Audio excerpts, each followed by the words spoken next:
এবারও বাংলাদেশ সহ এলডিসি ভুক্ত দেশগুলোর জন্য কোনো ধরনের সুখবর ছাড়াই শেষ হয়েছে ৩০তম বিশ্ব জলবায়ু সম্মেলন COP30।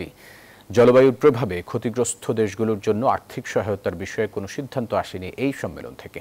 এবারও ফসিল ফুয়েল অর্থাৎ কয়লা, তেল, গ্যাস থেকে বের হয়ে প্রাকৃতিক গ্যাস ব্যবহারের প্রস্তাবে সাড়া মেলেনি উন্নত দেশগুলোর। সিদ্ধান্ত হয়নি কার্বন নিঃসরণ করে জলবায়ুর ঝুঁকি কমানোর। ব্রাজিলের বেলেম থেকে এ বিষয়ে জানাচ্ছেন শাহনাজ ইয়াসমিন। জনাব শাহরিয়ার হোসেন, এই যে 11 দিনের এই সম্মেলনে বাংলাদেশ সহ উন্নয়নশীল দেশগুলো কি পেল? এককভাবে তো আসলে জলবায়ু সম্মেলন থেকে পাওয়ার কিছু নেই। আপনি কতটা আশাবাদী আগামী 1 বছরে বাংলাদেশ নেগোসিয়েশনের জায়গাটা সক্ষমতা কতটুকু অর্জন করতে পারবে? এখানে কিন্তু একটা মোমেন্টাম তৈরি হয়েছে। আমরা যদি কি পেলাম না ওটার পরে আসি, যে এখানে আসলে আমাদের চাওয়াটা উপস্থাপন করা হয়েছে এবং এটা জোরালোভাবে এসছে ডেভেলপিং কান্ট্রি বাংলাদেশ সহ অন্যান্য দেশগুলো, যে আমরা আসলে কি ধরনের সমস্যার সম্মুখীন হচ্ছি এবং ক্লাইমেট ভালনারেবিলিটি কীগুলো সেটা কিন্তু জোরালোভাবে উপস্থাপন হয়েছে এবং ডিমান্ডটা রেজ করা হয়েছে, দাবিটা উত্থাপন করা হয়েছে। এটা একটা ভালো দিক।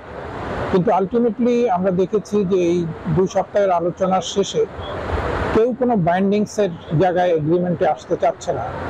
মানে সবাই বলছে আচ্ছা ঠিক আছে ফান্ড দেওয়া যাবে, ফান্ড দেব, কিন্তু কোনো কমিটমেন্ট নাই, কোথাও কোনো কমিটমেন্ট আসেনি। সেই ক্ষেত্রে যদি আমরা বলি যে এই ক্ষেত্রে আমরা ফান্ডিং কমিটমেন্ট পাইনি, মানে এইরকম পাওয়া যায়নি।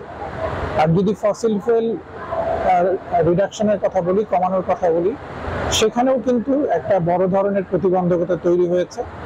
কিন্তু আবার একটা ভালো দিক যে অনেকগুলো দেশ, প্রায় 80টি দেশ কিন্তু একটা বাইন্ডিং প্রোগ্রামের পক্ষে মতামত দিয়েছে। অর্থাৎ প্যারিস এগ্রিমেন্টের মাধ্যমে যে দিক নির্দেশনা রয়েছে, রোড ম্যাপ আছে ফসিল ফুয়েল রিডাকশনের, সেই ক্ষেত্রে কিন্তু একটি জোরালো দাবি এসছে যে 30, 35 এবং 40-এর মধ্যে একটা ডেডলাইন ঠিক করে এটাকে কমিয়ে আনা।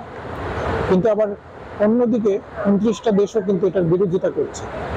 তারা বলছে যে তারা কোনো বাইন্ডিংসে যেতে চায় না। তার মানে এখানে কোনো সিদ্ধান্ত হচ্ছে না, এটা একেবারেই বলা যেতে পারে। যেটা আলোচনা হয়েছে, জোরালো দাবি উত্থাপন হয়েছে, একটা মোমেন্টাম ক্রিয়েট হয়েছে, কিন্তু কোনো সিদ্ধান্ত হচ্ছে। এক্সট্রিম মশার কয়েল প্ল্যান্ট ফাইবার দিয়ে তৈরি, তাই সহজে ভাঙে না, সুগন্ধিযুক্ত ও নিরবিচ্ছিন্নভাবে জ্বলে। ডেঙ্গু, চিকুনগুনিয়া বাহি সহ যে কোনো মশার বিরুদ্ধে দেয় এক্সট্রিম সুরক্ষা।